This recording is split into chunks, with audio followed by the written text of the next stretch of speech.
We can notice how abundant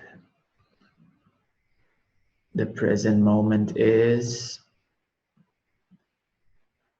We can see so many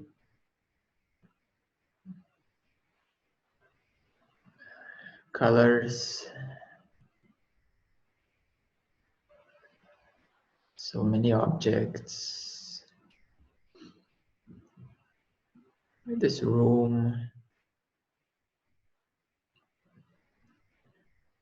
And if you look around in this room,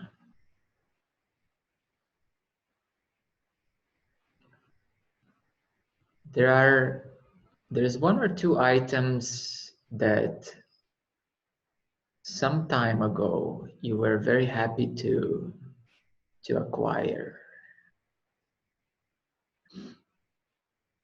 If you look around in this room, you will see it can be even the screen, the computer, or your tablet or phone itself. So there are a few things in the room that you are very happy to acquire. And when you acquired them, you were happy. You were very excited, you were happy. This thing was new,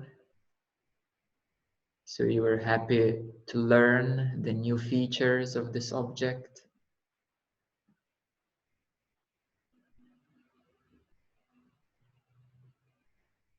And something happens that after a while, after a week or two, it wears off. But the question, what wears off? Because your computer or the couch or anything in this room, it actually didn't get old in 2 weeks. So what has worn off is the newness. It's your experience of the newness, which has worn off. And this is the basis for materialism, shopping, to re-experience that excitement, that newness.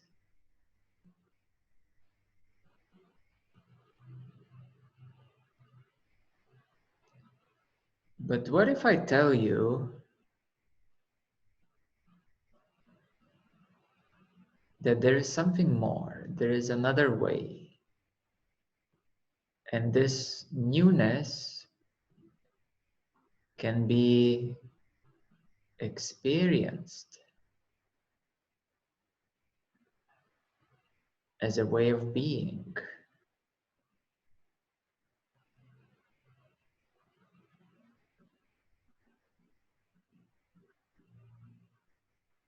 Have you ever really felt this breath before? Have you ever drank this glass of water before?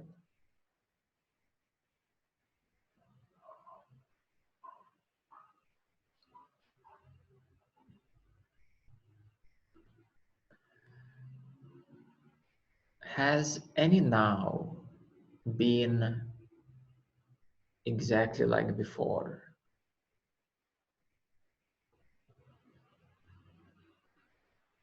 So does the Buddha said that you cannot step into the same river twice? So you can't be in the same now twice. In the same present moment, you can't be twice.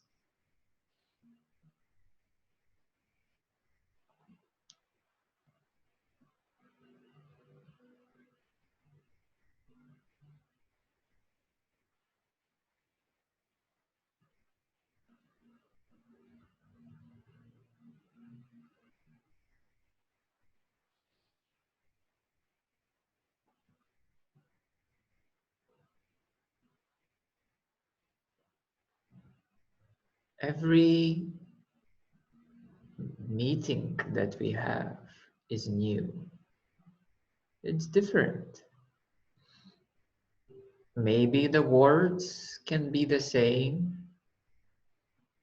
if the subject is repeated, but what's behind the words is never the same.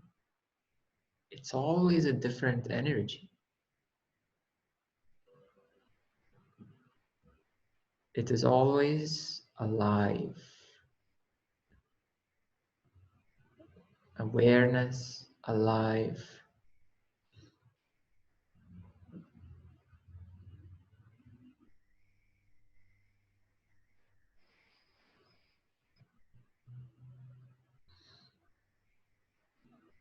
So even if something is repeated, it is only the surface activity which seems to be the same, but actually it's not.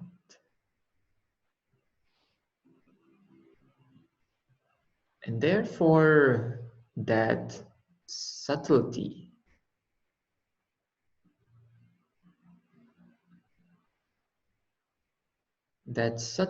of every experience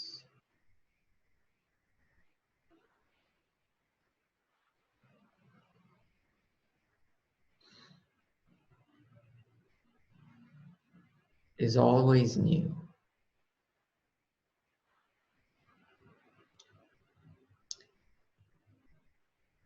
And you might need to slow down to experience that. You might need to slow down 1,000 times. And what if you would slow down 1,000 times? It would be like with a microscope. You look at the flower, but if you have a microscope 1,000 times magnification, you're going to see a different reality.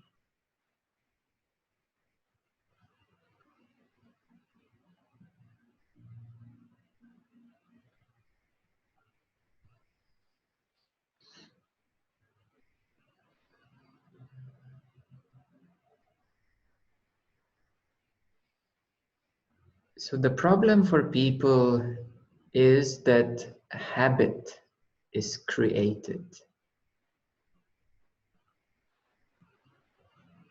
And a continuous habit, continuous repetition of the same thing as a habit requires no awareness. And if the focus and attention is placed on the habitual action, then that is a certainly boring way to be.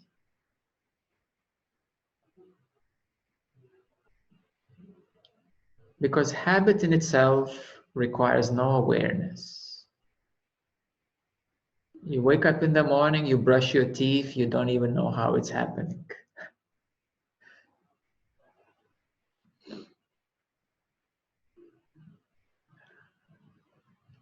So habit does not require thinking.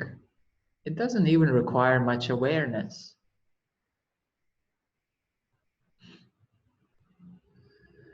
And if your focus is placed on the habit, then that becomes boring.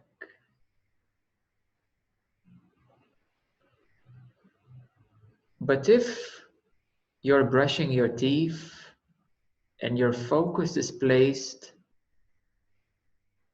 on the aliveness of the whole present moment, then even the habitual action by your physical body will be an absolute new experience.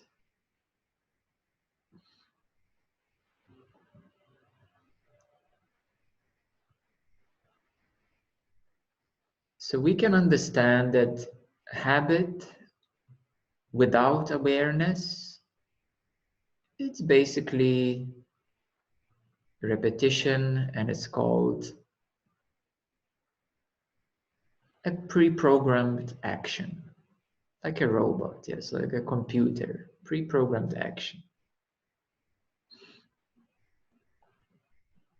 So what happened is that the average human person has downloaded and pre-programmed themselves 96% of every daily action.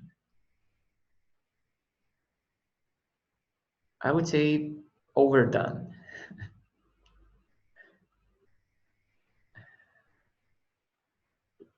So the balance was lost. Everything became a habit. Clearly overdone. And 96% is the same thing. But habit is not only physical action. Habit is also the same way of thinking.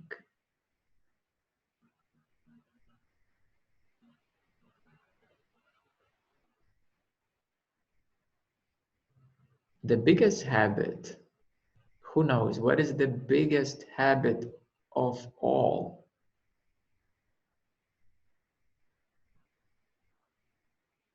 It's the I. It's the me.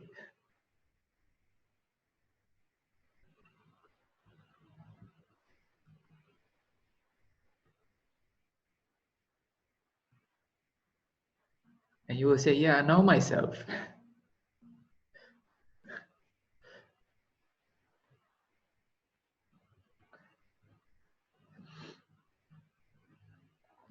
The I is the biggest habit, the me. It's just a habit of the same way, same identity, same person. But if you observe closer, even that is not real because the I changes. When you were a child, you were the child I.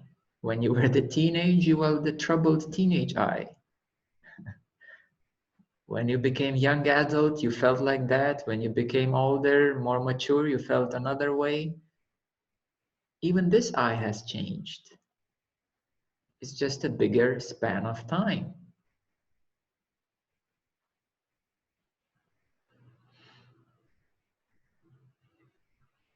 And on this I as a habit, then of course you have developed your way of thinking. And then some people say, well, that's who I am. I'm thinking like this. No, it's just a way of thinking. It's just a habit. Let's be a little bit more precise. It's not who you are. It's just how you think. Or the habit of way of thinking. It's how you are reasoning, how you are interpreting, how you're analyzing.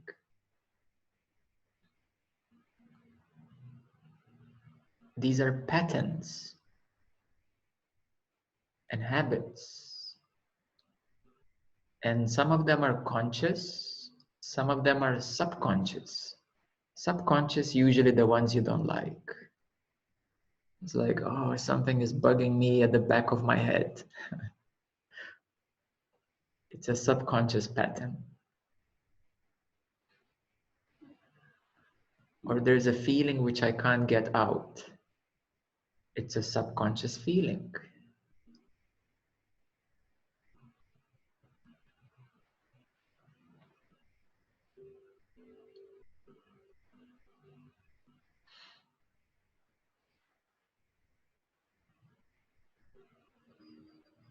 So, although habits are convenient, but they're very addictive and potentially,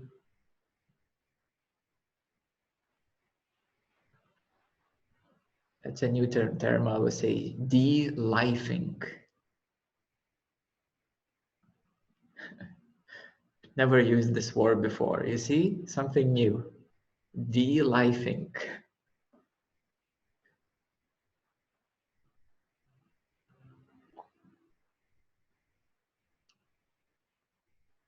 So you need to bring your life back from the habits.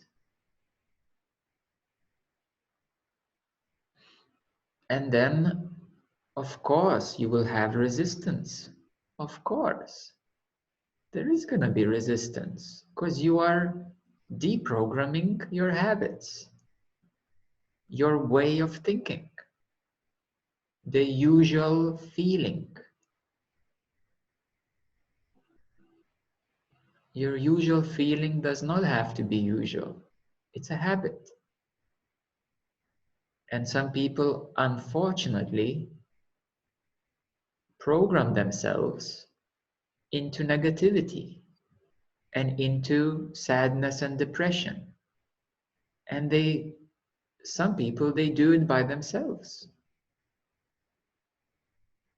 with a lack of awareness, without knowing.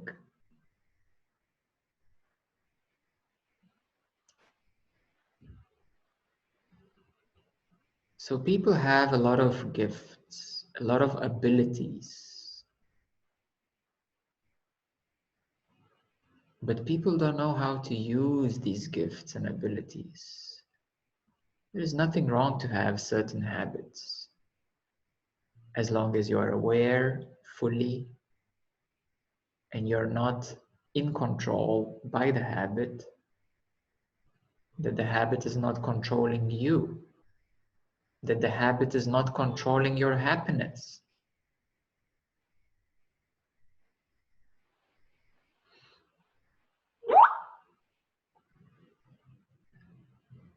See, always some new things pop up.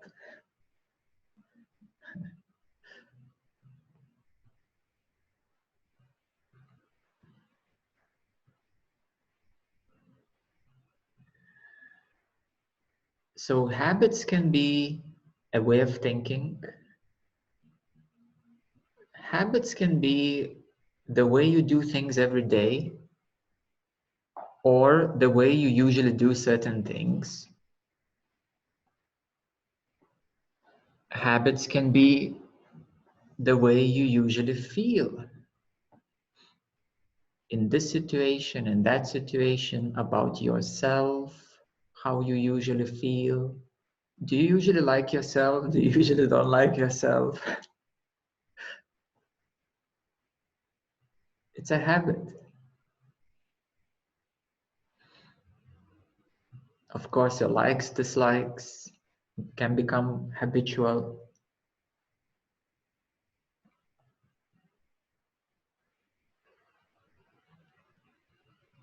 And the biggest habit is the I. It's the me.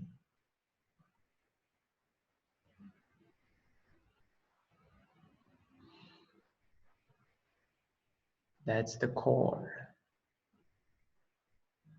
The core of habituating and programming. And that's why it's called conditioning. Conditioning means the usual way. Condition. If A is like this, then B is gonna be like that. That's a condition.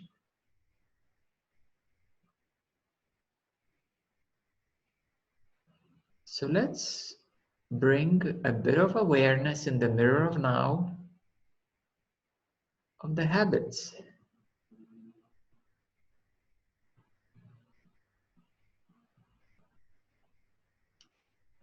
I will be the first one. I will admit that I like my tea in a certain way.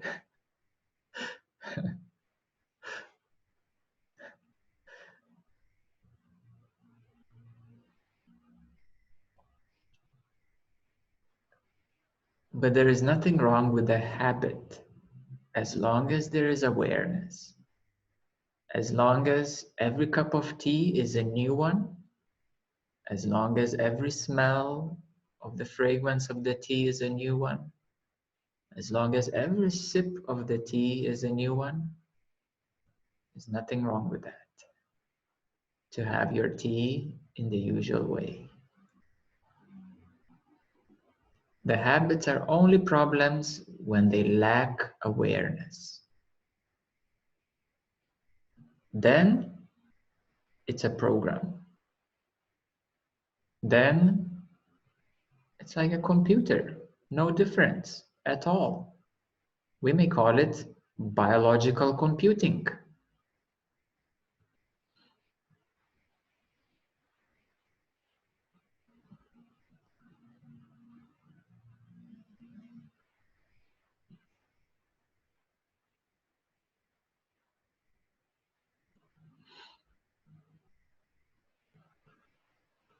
So let's take a few moments to slow down and in the mirror of now to check those habits. What is a habit? And you will see like a certain way of thinking will arise. I will tell you every way of thinking is a habit.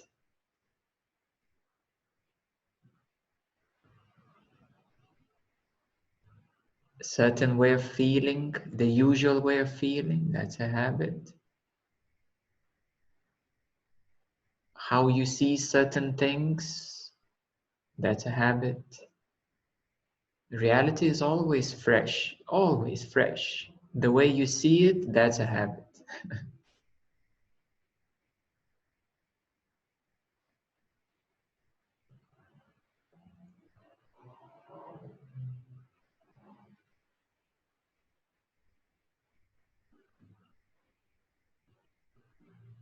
And to work with the habits, we need to slow down.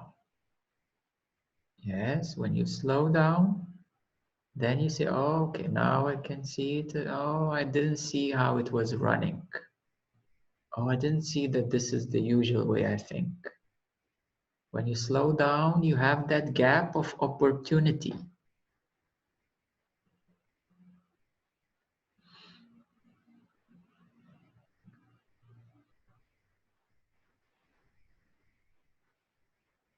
A gap of opportunity. You need to create these gaps of opportunities. Yes, you need to create more and more gaps of opportunities. You see yourself doing something one way and say, oh, stop. And say, oh, okay, I was just about to do it exactly the same way like before. Oh, I get it. That was a habit.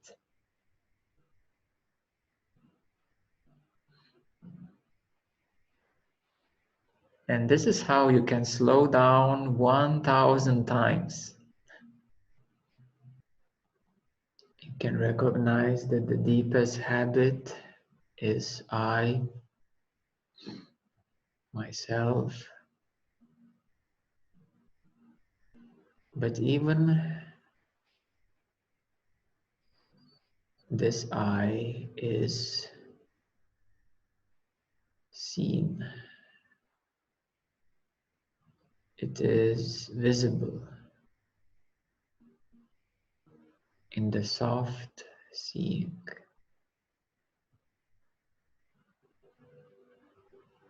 And all you have to do is to slow down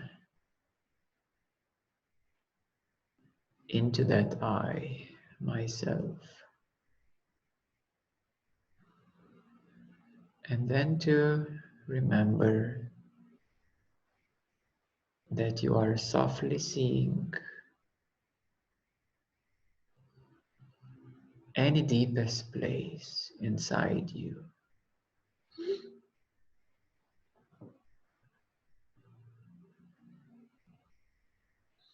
You are softly seeing any deepest place inside you.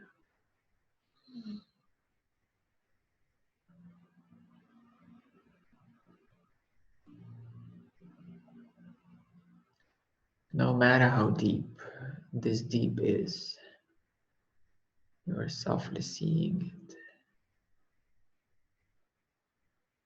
No matter how high the high is,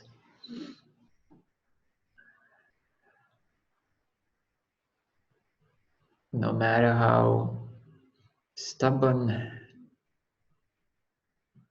the I is,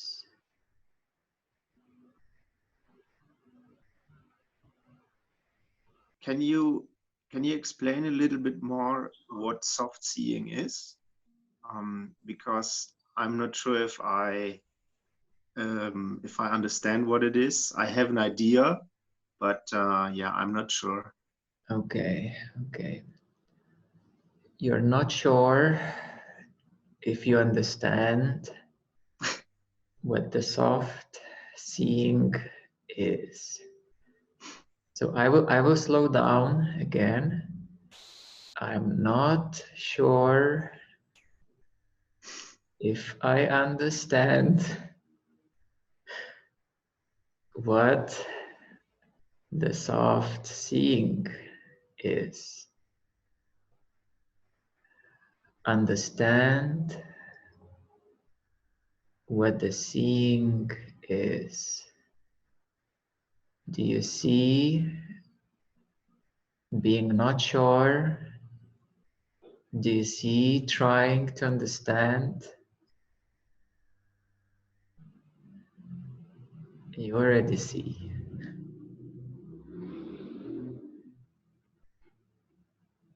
So if you slow down uncertainty and the process of understanding,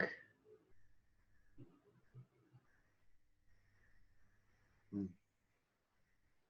yes, you see it already. And now you have verified. Oh, I understand now. I see that I understand now. Yes, I see that I'm laughing now.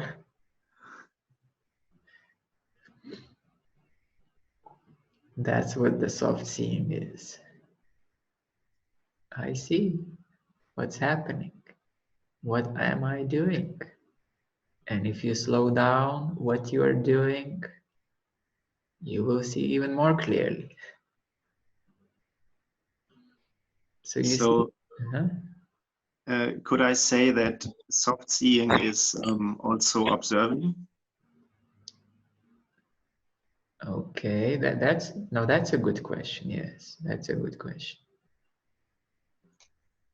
Can you notice yourself observing something? Yes. Where? How did you answer this question? From where? From the soft seeing.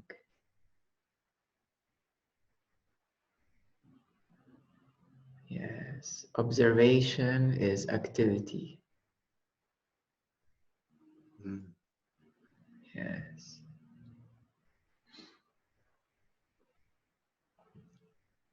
So now you see the value of slowing down.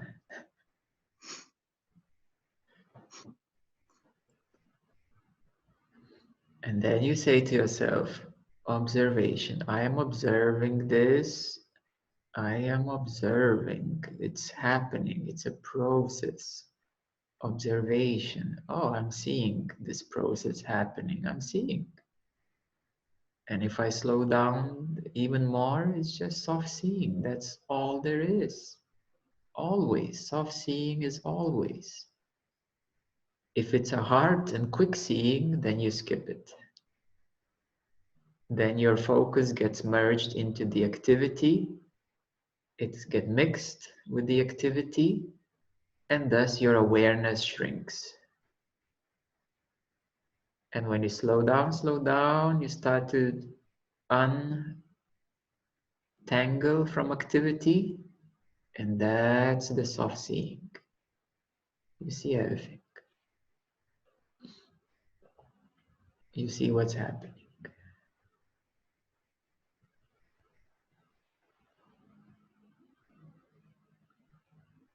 This is probably the quickest and easiest explanation of what enlightenment is.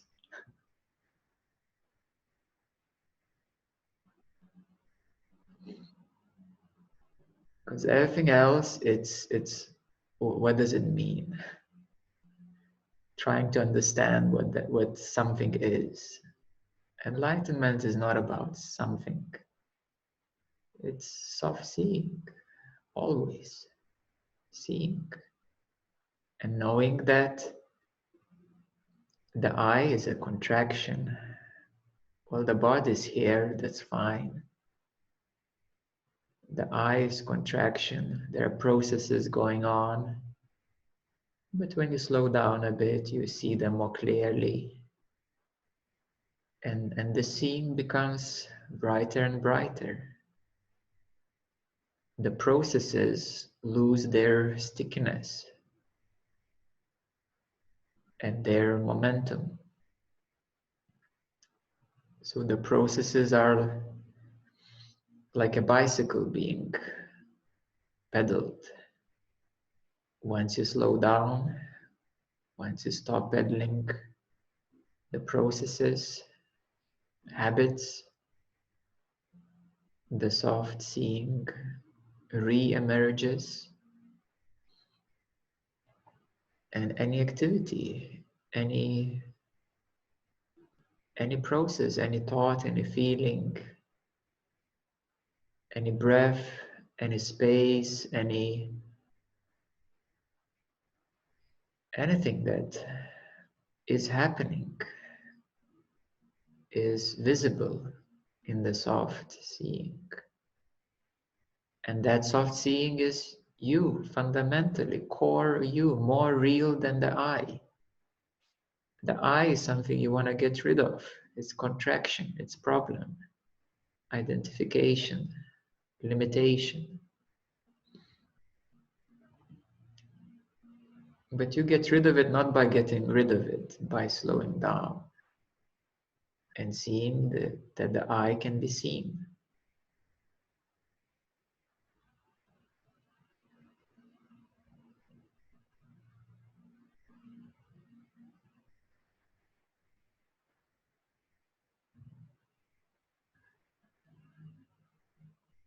Very well. We can see the understanding and conclusion very well.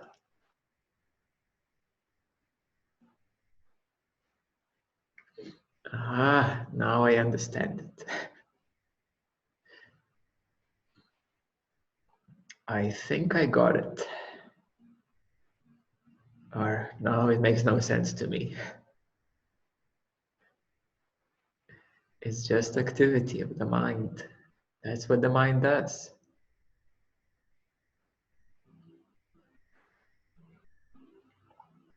You can already see your mind understood, concluded, clear. Yes, I know it, got it. You can see your mind. Or no, I didn't get it. I have still no clue what that is, which basically is inconclusiveness or confusion or doubt. But you can see your inconclusiveness. You can see your doubt. You can see what your mind is up to. Yes, amazing.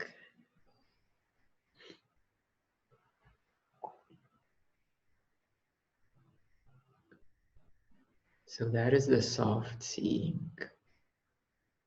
Always here, available, present. Only if you slow down, you will see that you already see.